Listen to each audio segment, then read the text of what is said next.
Hello friends, welcome to my channel. ಇವತ್ತಿನ ಈ ಕ್ಲಾಸಲ್ಲಿ ನಾವು ಶಾತವಾಹನರ ಬಗ್ಗೆ ತಿಳಿತಾ ಹೋಗೋಣ.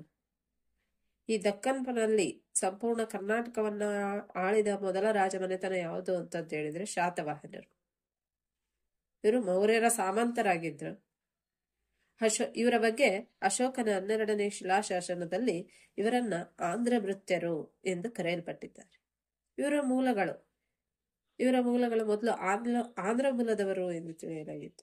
ಆಂಧ್ರ ಮೂಲದವರು ಎಂದು ಹೇಳಿದವರು ಯಾರು? R.G. ಭಂಡಾರ್ಕರ್ ಮತ್ತು V.A. ಸ್ಮಿತ್. ಪ್ರೊಫೆಸರ್ ರ್ಯಾಪ್ಸನ್ ಅವರು ಇವರನ್ನ ಆಂಧ್ರ ಮೂಲದವರು ಅಂತ ಹೇಳಿದ್ದಾರೆ.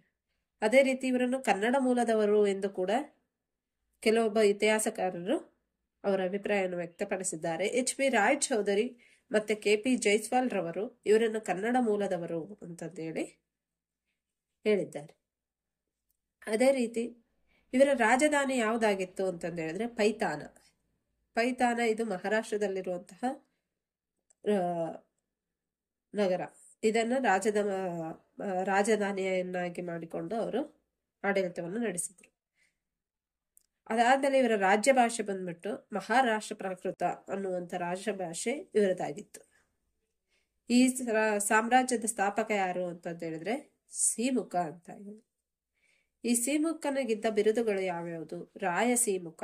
ಇದು ಇವರ ನಾನಾಘಾಟ್ ಶಾಸನದಲ್ಲಿ ಈತನನ್ನ ರಾಯಸೀಮುಖ ಎಂದು ವರ್ಣಿಸಲಾಗಿದೆ. ಅದೇ ರೀತಿ ಈತನ ಇನ್ನೊಂದು ಬಿರುದು ಯಾವುದು ಅಂತಂದು ಹೇಳಿದ್ರೆ ಶಾಲಿವಾಹನ. ಈತನ ನಂತರ ಬರುವಂತಹ ಶಾತವಾಹನ ದೊರೆ ಯಾರು ಅಂತಂದು ಹೇಳಿದ್ರೆ 1ನೇ ಶಾತಕರ್ಣಿ. 1ನೇ ಶಾತಕರ್ಣಿಗೆ ಇದ್ದ ಬಿರುದುಗಳು ಯಾವ್ಯಾವು? ದಕ್ಷಿಣ ಪಥಪರೆ, ದಕ್ಷಿಣ ಸಾರ್ವಭೌಮ, ಅಪ್ರತಿಹತ ಅನ್ನುವಂತಹ ಬಿರುದುಗಳನ್ನ ಈತ ಹೊಂದಿದ್ದ. ಈತನ ಬಗ್ಗೆ ಈತನ ಪತ್ನಿಯಾಗಿರುವಂತ ನಾಗನಿಕ ಹೊರಡಿಸಿದ ನಾನಾಘಾಟ್ ಶಾಸನದಲ್ಲಿ ಈತನ ಬಗ್ಗೆ ಮಾಹಿತಿ ದೊರೆಯುತ್ತದೆ. ಅದೇ ರೀತಿ ನಂತರದ ದೊರೆ, ನಂತರ ಅಂದ್ರೆ ಅನೇಕ ರಾಜವರರು ಬಂದು ಹೋಗ್ತಾರೆ, ಆದ್ರೆ ಅದರಲ್ಲಿ ಇಂಪಾರ್ಟೆಂಟ್ ಆಗಿರುವಂತಹ ರಾಜವರನ್ನ ಮಾತ್ರ ಇಲ್ಲಿ ಮೆನ್ಷನ್ ಮಾಡ್ಕೊಂಡು ಅವ್ರ ಬಗ್ಗೆ ಬರ್ದಿದ್ದೀನಿ. 2ನೇ ಶಾತಕರ್ಣಿ ಅಂತಂದು ಹೇಳ್ಬಿಟ್ಟು ಈತ 6ನೇ ದೊರೆ ಆಗಿದ್ದ, ಆದ್ರೆ 2ನೇ ಶಾತಕರ್ಣಿ ಇವರಲ್ಲಿ ಪ್ರಮುಖ ದೊರೆ. ಈತ ಹೊರಡಿಸಿದ ಶಾಸನ ಯಾವುದು ಅಂತಂದು ಹೇಳಿದ್ರೆ ಈತನ ಬಗ್ಗೆ ಇರುವಂತ ವರ್ಣನೆ ಯಾವ ಶಾಸನದಲ್ಲಿದೆ ಅಂತಂದು ಹೇಳಿದ್ರೆ ಅತಿಗುಂಪ ಶಾಸನ.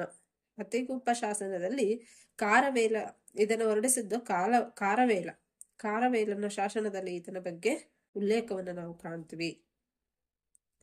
ಈತ ಮಧ್ಯಪ್ರದೇಶದಲ್ಲಿರುವಂತಹ ಸಾಂಚಿ ಸ್ತೂಪಕ್ಕೆ ದಕ್ಷಿಣದ ತೋರಣದ ಅಲಂಕೃತ ಕೆತ್ತನೆಯನ್ನು ಕೆತ್ತಿಸಿದ. 2ನೇ ಶಾತಕರ್ಣಿ ಹಾತಿಗುಂಪ ಶಾಸನದಲ್ಲಿ ಈತನ ಬಗ್ಗೆ ವರ್ಣನೆ ಇದೆ. ಅದನ್ನು ಹೊರಡಿಸಿದ್ದು ಯಾರು ಅಂತ ಹೇಳಿದ್ರೆ ಕಾರವೇಲ. ಈತ ದಕ್ಷಿಣದಲ್ಲಿರುವಂತಹ ಸಾಂಚಿ ಸ್ತೂಪಕ್ಕೆ ದಕ್ಷಿಣದ ತೋರಣವನ್ನ ಅಲಂಕೃತ ಕೆತ್ತನೆಯನ್ನು ಕೆತ್ತಿಸಿದ. ಈತನ ನಂತರ ಬರುವಂತ ದೊರೆ ಯಾರು ಅಂತಂದು ಹೇಳಿದ್ರೆ ಹಾಲ ಈತನ ಸಾಂಸ್ಕೃತಿಕ ಸಾಧನೆಗಳು ಹೆಚ್ಚು. ಈತ ಸ್ವತಃ ಒಬ್ಬ ಕವಿಯಾಗಿದ್ದ. ಈತ ಪ್ರಾಕೃತ ಭಾಷೆಯಲ್ಲಿ ಗಾತ ಸಪ್ತಪತಿ ಅನ್ನುವಂತಹ ಒಂದು ಶೃಂಗಾರ ಕಾವ್ಯವನ್ನು ರಚನೆ ಮಾಡ್ತಾನೆ.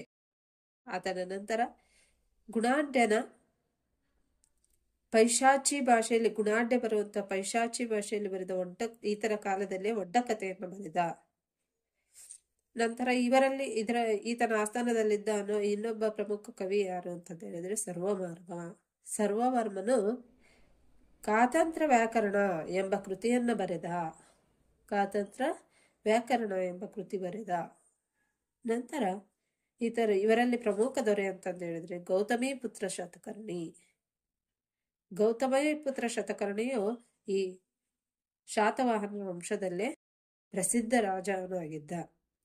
ಈತನಿಗಿದ್ದ ಬಿರುದುಗಳು ಯಾವ್ಯಾವು ಅಂತಂದು ಹೇಳಿದ್ರೆ ಸಕಾರಿ, ಕ್ಷತರ್ವ ವಂಶ ನಿರ್ಮೂಲಕ. ಈ ಕ್ಷತರ್ವ ವಂಶ ನಿರ್ಮೂಲಕ ಅನ್ನುವಂತಹ ಬಿರುದನ್ನು ಕ್ಷತರ್ಹ ವಂಶದ ನಹಪಾಣನನ್ನ ಸೋಲಿಸಿ ಕ್ಷತರ್ವ ವಂಶ ನಿರ್ಮೂಲಕ ಅನ್ನುವಂಥ ಬಿರುದನ್ನು ಪಡೆದ. ಈತನ ಕಾಲವನ್ನು ನಾವು ಶಾತವಾಹನರ ಪುನರುಜ್ಜೀವನ ಅಂತಂದೇಳಿ ಕರಿತೀವಿ. ಅದಾದ ನಂತರ ಈತನ ತಾಯಿ ಗೌತಮಿ ಬಾಲ್ಯಶ್ರೀ ಗೌತಮಿ ಬಾಲಶ್ರೀ ನಾಸಿಕ ಪ್ರಶಸ್ತಿ, ನಾಸಿಕ ಶಾಸನವನ್ನು ಹೊರಡಿಸ್ತಾಳೆ. ಇದರಲ್ಲಿ ಈತನ ಸೈನಿಕ ಸಾಧನೆಗಳನ್ನು ನೋಡಬಹುದು. ಅದಲ್ಲದೆ ಟಾಲಮಿಯ ಗೈಡ್ ಟು ಜಿಯೋಗ್ರಫಿಯಲ್ಲಿ ಕೂಡ ಈತನ ಬಗ್ಗೆ ಉಲ್ಲೇಖವಿದೆ. ಈತನಿಗಿದ್ದ ಬಿರುದುಗಳು ಯಾವ್ಯಾವು ಅಂತ ತಿಳಿದೆ. ಏಕ ಬ್ರಾಹ್ಮಣ, ತ್ರೈಸಮುದ್ರ ತೋಯ ಪಿತಾವಾಹನ ಅನ್ನುವಂತಹ ಬಿರುದುಗಳನ್ನು ಈತ ಹೊಂದಿದ್ದ. ಅವನ ಅಳಿಯ ವೃಷದತ್ತನನ್ನ ಸೋಲಿಸಿ ಸಕಾರಿ ಅನ್ನುವಂಥ ಬಿರುದನ್ನು ಪಡೆಯುತ್ತಾನೆ. ಅದೇ ರೀತಿ ಬ್ರಾಹ್ಮಣನಾದರೂ ಪಂಡಲವೇನಿ ಬೌದ್ಧ ಗುಹಾಲಯ ನಿರ್ಮಾಣ ಮಾಡ್ತಾನೆ. ಈತ 1ನೇ ರುದ್ರದಾಮನ್ನ ಸಮಕಾಲೀನವನಾಗಿದ್ದಾನೆ.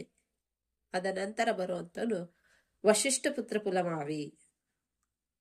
ವಶಿಷ್ಠ ಪುತ್ರ ಪುಲಮಾವಿ ಶಕರ ದೊರೆ ರುದ್ರದಾಮನ್ನ ಮಗಳ ಜೊತೆಗೆ ವಿವಾಹ ಸಂಬಂಧವನ್ನ ಏರ್ಪಡಿಸ್ತಾನೆ. ರುದ್ರದಾಮನ್ ವಶಿಷ್ಠ ಪುತ್ರನನ್ನ ಹಲವು ಬಾರಿ ಸೋಲಿಸಿದ. ನವನಗರ ನಿರ್ಮಿಸಿ ನವನಗರ ಸ್ವಾಮಿ ಎಂಬ ಬಿರುದನ್ನು ಪಡೆಯುತ್ತಾನೆ. ವಶಿಷ್ಠ ಪುತ್ರ ಪುಲಮಾಯಿ ನವನಗರಗಳನ್ನು ನಿರ್ಮಿಸಿ ನವನಗರ ಸ್ವಾಮಿ ಎನ್ನುವಂಥ ಬಿರುದುಗಳನ್ನು ಪಡೆಯುತ್ತಾನೆ. ಅಮರಾವತಿ ಸ್ತೂಪ, ಸನ್ನತಿ ಸ್ತೂಪ ಈತನ ಕಾಲದಲ್ಲಿಯೇ ನಿರ್ಮಿಸಿದಂತಹವುಗಳು. ಅಮರಾವತಿ ಸ್ತೂಪ ಮತ್ತೆ ಸನ್ನತಿ ಸ್ತೂಪಗಳು ಈತನ ಕಾಲದಲ್ಲೇ ನಿರ್ಮಿಸಿರುವಂತಹ ಸ್ತೂಪಗಳಾಗಿವೆ. ಶಾತವಾಹನರ ಕೊನೆಯ ದೊರೆ ಯಾರಾಗಿದ್ದ?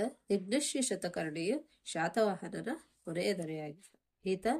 ಈತನ ಕಾಲದಲ್ಲಿ ವ್ಯಾಪಾರ ತನ್ನ ಉಚ್ಛ್ರಾಯ ಸ್ಥಿತಿಯನ್ನ ತಲುಪಿತ್ತು. ಅನೇಕ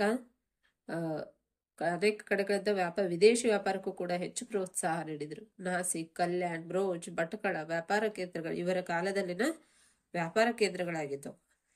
ವ್ಯಾಪಾರ ತನ್ನ ಉಚ್ಛ್ರಾಯ ಸ್ಥಿತಿಯನ್ನು ತಲುಪಿತ್ತು. ನಾಣ್ಯಗಳ ಮೇಲೆ ಹಡಗು ಮತ್ತು ಮೀನುಗಳ ಚಿತ್ರಣವನ್ನು ಕೆತ್ತಿಸಲಾಗಿತ್ತು. ಅಂದ್ರೆ ಇಲ್ಲಿ ಬಂದರುಗಳಲ್ಲಿ ವ್ಯಾಪಾರ ಕೇಂದ್ರಗಳಾಗಿದ್ವು. ನಾಗಾರ್ಜುನ ಈತನ ಸಮಕಾಲೀನವನಾಗಿದ್ದ. ಇಷ್ಟು ಇವತ್ತಿನ ಕ್ಲಾಸಲ್ಲಿ. ನೆಕ್ಸ್ಟ್ ಕ್ಲಾಸಲ್ಲಿ ನಾವು ಇವರ ಆಡಳಿತ ಮತ್ತು ಸಮಾಜ ಮತ್ತೆ ಕಲೆ ಮತ್ತು ವಾಸ್ತುಶಿಲ್ಪ ಯಾವ ರೀತಿಯಲ್ಲಿ ಇತ್ತು ಅನ್ನುವಂಥದ್ದನ್ನು ಮುಂದಿನ ತರಗತಿಯಲ್ಲಿ ನೋಡೋಣ. Thank you.